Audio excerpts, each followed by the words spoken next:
So, abroad in Japan is the most famous foreigner living in Japan YouTuber there is. I guess you could say gaijin YouTuber. I'm getting a little sick of the term gaijin though, but there's no better way of putting it than foreigner living in Japan, so I guess that's the word we'll use for now. Recently, I've been hating on abroad in Japan a little bit on our channel, and his fans keep saying stuff like, oh, you don't actually watch his content, so you don't know what he's really like. And to some extent, that's true. I don't watch his content, because I've tried in the past, and it's terrible. But I'm a fair guy, so I asked them, what's his best work? I'll watch it, I'll see what he's really about. They refused, so now I'm forcing myself to watch all of his videos to see if there's even one good one out there. Because in the past, I've watched his whatever list or whatever chicken video, and I was just like, this is terrible, man. His videos are so bad, there's not been one that I've clicked on and been able to watch all the way through, even when the topic interested me. But now I'm being fair to him and his fans. I'm saying, I'll watch all your videos because I don't want to judge you unfairly. A lot of people judge us unfairly on here, and they don't watch any of our videos. They just start yelling at me. But I'll give them a shot.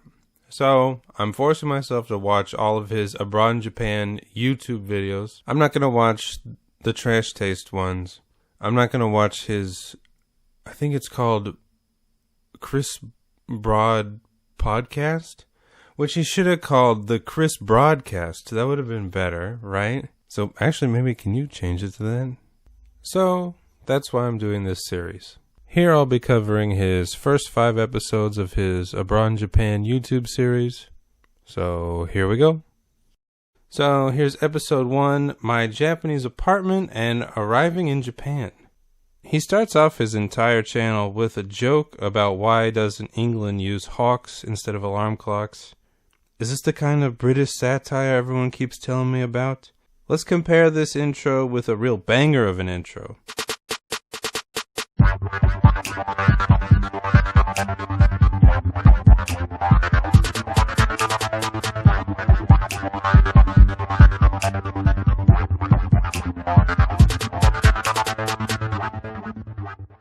It really annoys me that people are like, oh, you guys are so jealous of him. Jealous of what? It takes time and effort and talent to create a song that's specific for your channel and represents you. Or instead just go, hey, there's a hawk outside my house. It's loud, so I don't have to set an alarm clock. I'm saving money on electricity bills, so I don't set an alarm clock. And, yeah, but I don't know why England doesn't have hawks. Pretty good idea. It's not even a real fucking joke. I mean, that's what annoys me. You can say it's like dry humor or something, but it infuriates me to not even have a setup or a punchline to your joke. I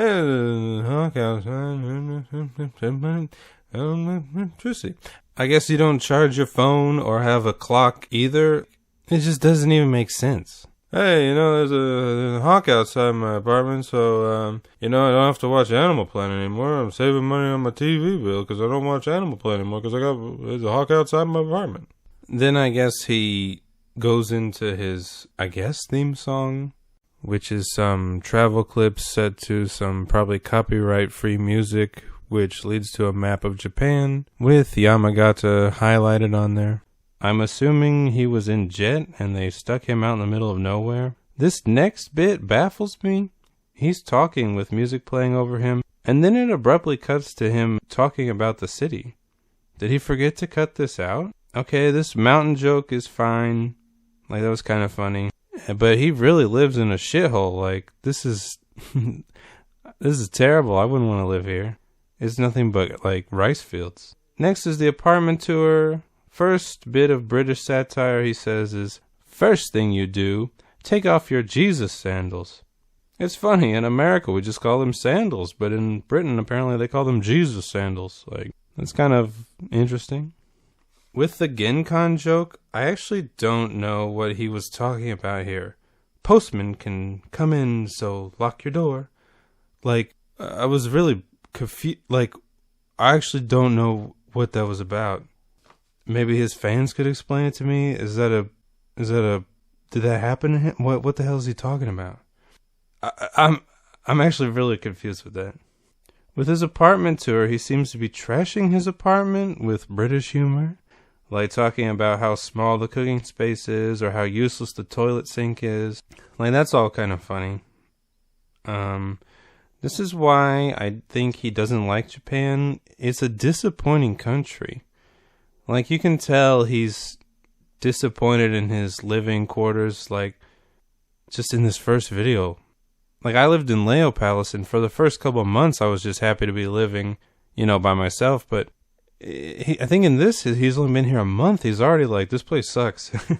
I'm sure this apartment was super cheap, but it's also not nice, and it looks like the area is pretty bad too. This is kind of why I don't like when people talk about how great living in Japan is, because most of Japan is fucking terrible. And the places that are good are incredibly expensive. Like, you always see on YouTube someone like, here's my $100 a month apartment in a city that no one's ever been to. Like, just looking at his apartment here and knowing that he was basically forced to live there, I'm assuming, is actually a little depressing to watch. It just kind of reminds me of my first year and how bad it was. There's a joke about how bad Japanese TV is. Japanese houses aren't that well insulated. Okay, that's our first bit of Japanese information. I like the water joke, but now that I'm looking at my notes, I don't even remember what it was about. Which shows you how memorable his channel is. Oh, wait, now that I'm looking more at my notes, I remember. We used to joke about that, like, oh, I'm drinking this mineral water. I wouldn't claim that to be, like, great humor, though. He trashes his apartment the whole video. It was apparently less than 100 pounds a month. That just shows you what a shithole he was stuck in. And he ends the video with the classic, abroad in Japan, roll backwards gag. And finally he shows that loud hawk again. Other channels might have ended with another banger, perhaps.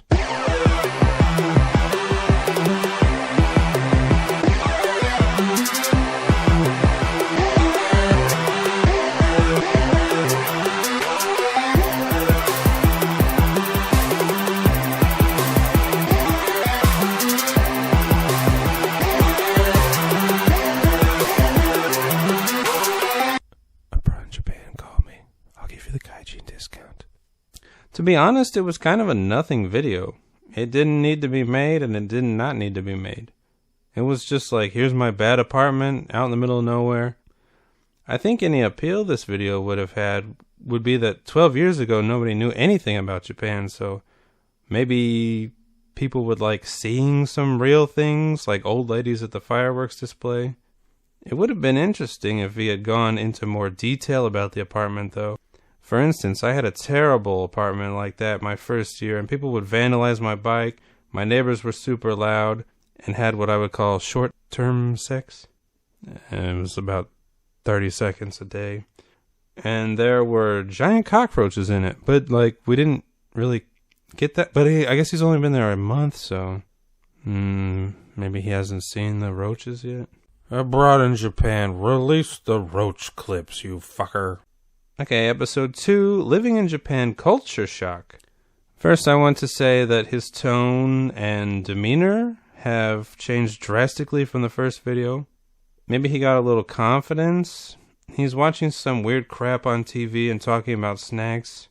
I don't understand what he's going for with his jokes, though. He sets each thing up like he's going to say something funny, but never delivers a punchline. Unless he has, like, the driest humor in the world, which could very well be the case. But I like dry humor, too, and it's just like, I think he's just not good at telling jokes. Like, he just sets them up, and then he's just like, meh?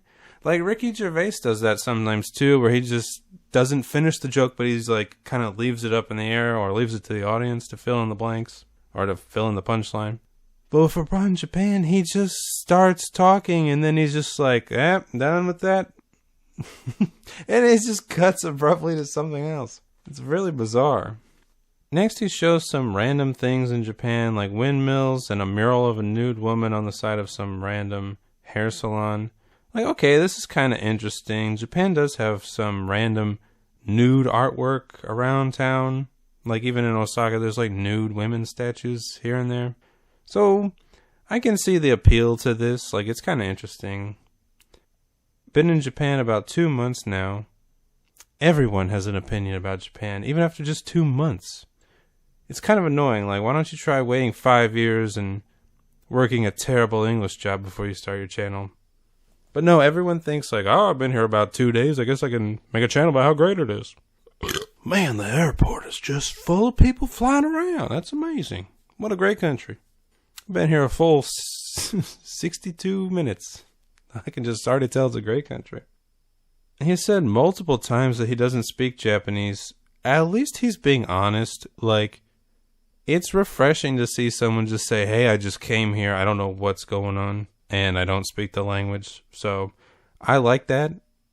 I like that he actually admitted that in this video. Okay, there are 3 stages to culture shock. Let me look at my notes real quick. That was kind of funny. Why won't this mug just work? That was funny. I actually thought that was a good, clever bit. Episode 1, we had a classic backwards roll. Episode 2, we have a fall forward face table smack. So he's updated his repertoire, I guess. Okay, here we go. Episode 2, he claims Japan has an almost non-existent crime rate.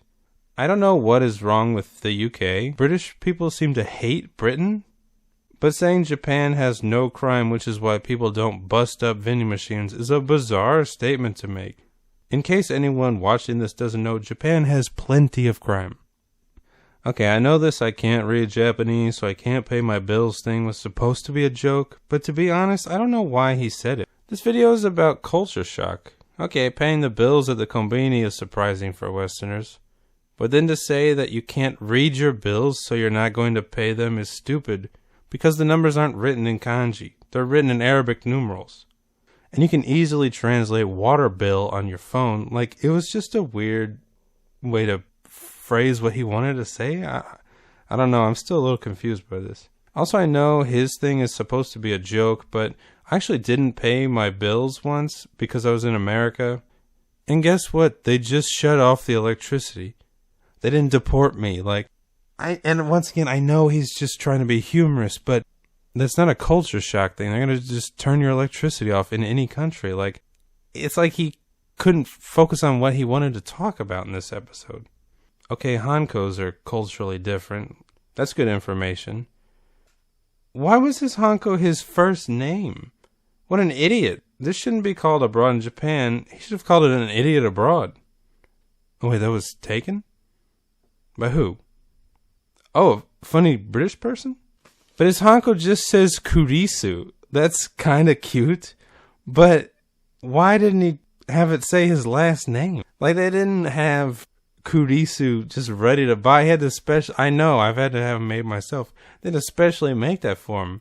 Why didn't he get his last name Hanko? But it was kind of cute that he was just like, Kurisu, Kurisu. Like, that's kind of funny. He says, I walk to and from the restaurants every night, which is keeping me fit. I think he should have worn a scarf when he made that statement to cover up that bit of droopy neck meat. Oh dear.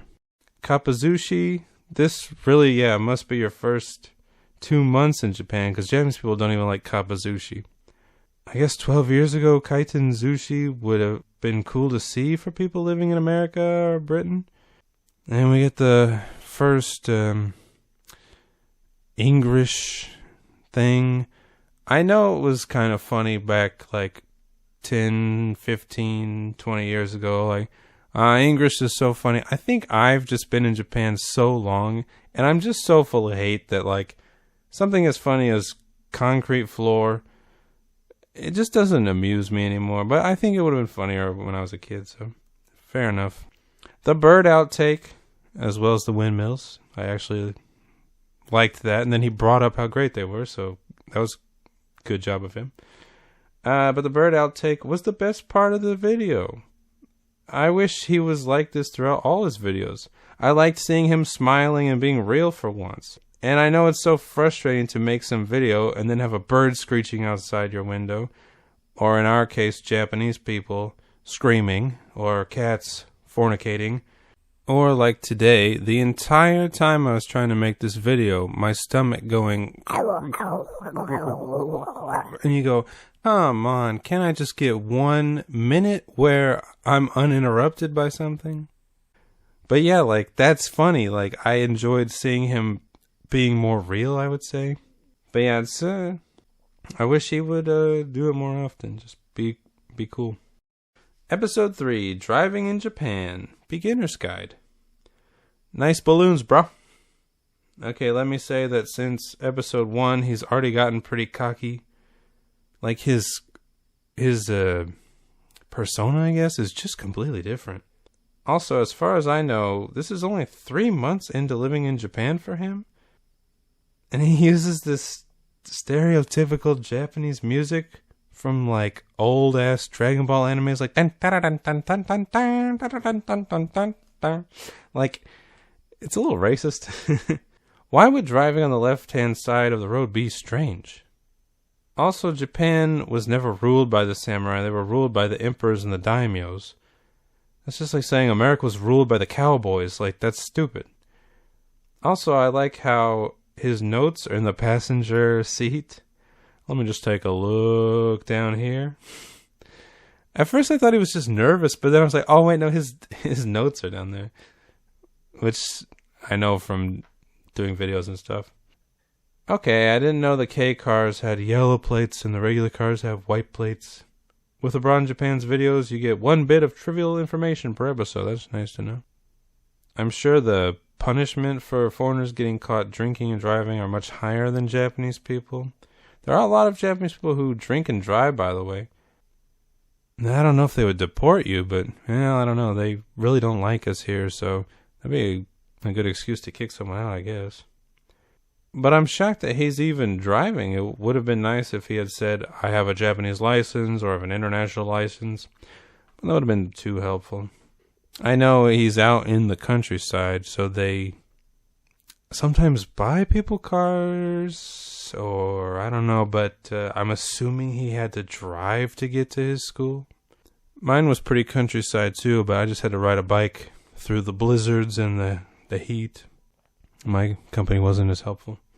I've never heard of Daiko. It would have been nice if he had said how much it cost, or if he even used it. It kind of seems like to me that he just looked it up and never actually used the service. Everyone can drink and have a great night. Looks at notes, except Hitler. Whoa! Look at this edgelord. You know, we make a Hitler joke and we get a strike against our channel, but Abroad Japan does it and, you know, nothing. I guess that's a YouTube double standard. Why not say except for Tojo? It would have made more sense since you live in Japan. But is he not that clever? Like, what? Or I guess it's just supposed to be shocking, so maybe I'm looking too deep into it. I actually liked his driving video. I wish his channel was British Man Drives Around Countryside Japan for a bit. I'd watch that. Taking a coffin. Good one, mate. That's a classic British humor. I mean, the speed limits are low, but just be Japanese and, you know, why don't you? Just we've even had a Japanese person tell us, like, why are you driving the speed limit? You know you're supposed to speed, right? But, yeah, not gonna try that. Okay, the tolls information is good to know. They are incredibly expensive. And it's a little disgusting how expensive they are, but I guess they gotta pay to blow up holes through mountains and build tunnels and lights and shit, so I guess it's worth it. Okay, this was his best video so far. I think just because Japan is so beautiful. I like the joke at the end. Your destination is on the right. Oh, it was McDonald's. I drove hours and miles and spent hundreds of dollars worth of tolls just to go to McDonald's. That's hilarious. I mean, he went to McDonald's. That was funny. Episode 4. Robot Restaurant, Shinjuku, Tokyo. Yes. That's all I wrote because he just described it. It wasn't really funny one way or the other. But I mean, that once again, that was back when nobody really knew about that kind of stuff. So I guess it's good to know about it. Although, to be honest, the two Japanese people in the video were more entertaining than him and his friend. Like, I really like the excited guy, like, just high-fiving every woman. I like the guy just sitting there, like, just staring, like, still shaking his glow light. Like, that was funny. But then him and his friend were like, whatever, can you get these two out of here? That would be funny, though. If they just set a camera up on a tripod and just left. I've been to that, too. It was pretty good. Episode 5. Japanese table smashing arcade game. Stress, anger, frustration. These are all feelings you'll have watching Abroad Japan's videos.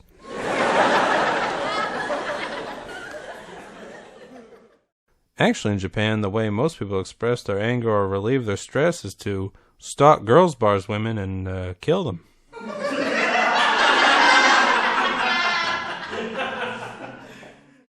Hold on, did you get a haircut in the midst of the video?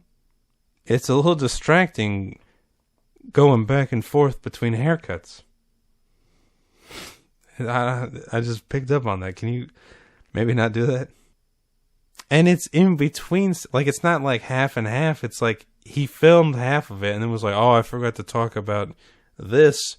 Let me go back and have a different haircut. Also, how did he not know he was supposed to flip the table in the table flipping game? I mean, it's kind of self-explanatory. I'm supposed to hit the balls in the batting cages? Oh my God, I had no idea. He says, I don't have a wife or kids, but if I did, they would definitely not be Canadian.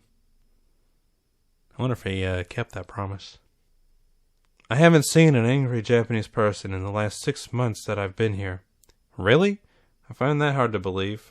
I saw an angry Japanese teacher in the first 6 months I was in Japan. He was a teacher at the junior high school I worked at. He started screaming at me about how I personally dropped bombs on Hiroshima and Nagasaki. I was like, sir, I did not blow up 2 cities 45 years before I was even born. He's like, yes, you did. Yes, you did. How dare you? You're a war criminal. So, I don't know what the hell he's talking about here. Japanese people are very angry. Does this game really relieve stress, though? Help, my Japanese manager is a psychopath. These kids are all terrible. I'm treated racistly everywhere I go. And I have no money. And no friends. And no family. Well, once a week I can pay to flip a table. All my stress is gone. Has he played this game even once since making this video? I seriously doubt it. It doesn't look that fun. I think I've played it too. I can understand making a video about arcades. But why the table game? It wasn't even a long video. It was only like 5 minutes. I guess just because he thought it was wacky and Japanese, I guess. Like, I think he likes that kind of, like, whoa, these Japanese are kooky crazy. I think he likes that kind of stuff.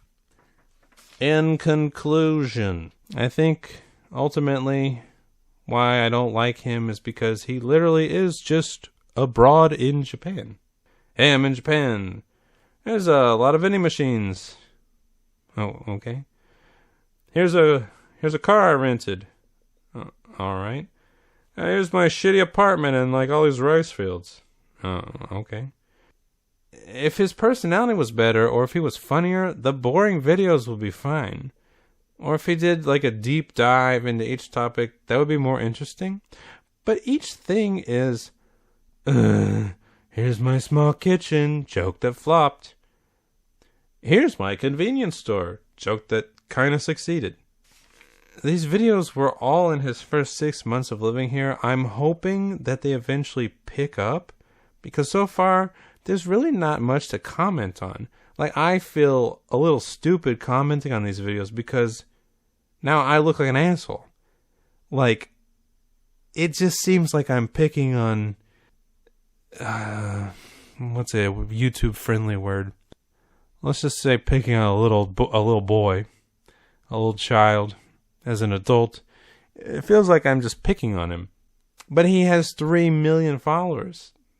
There has to be like one good video to validate why he's so famous. So, I guess I gotta keep looking. Even though, to be honest, just watching these 5 videos was pretty fucking hard.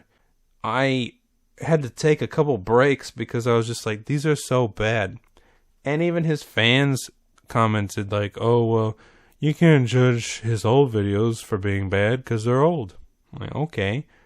Well, how long has he been at the YouTube game? About 12 years. Oh my God, how long? I wish, why couldn't one of his fans just go, one of his fans, here's one video from, I don't know, the last month. Now I have to keep watching this crap. Hope you guys are fucking happy. I feel like I'm in a prank show, like, oh, just watch all his videos and then you'll find out that, oh, it was all a joke. Whatever.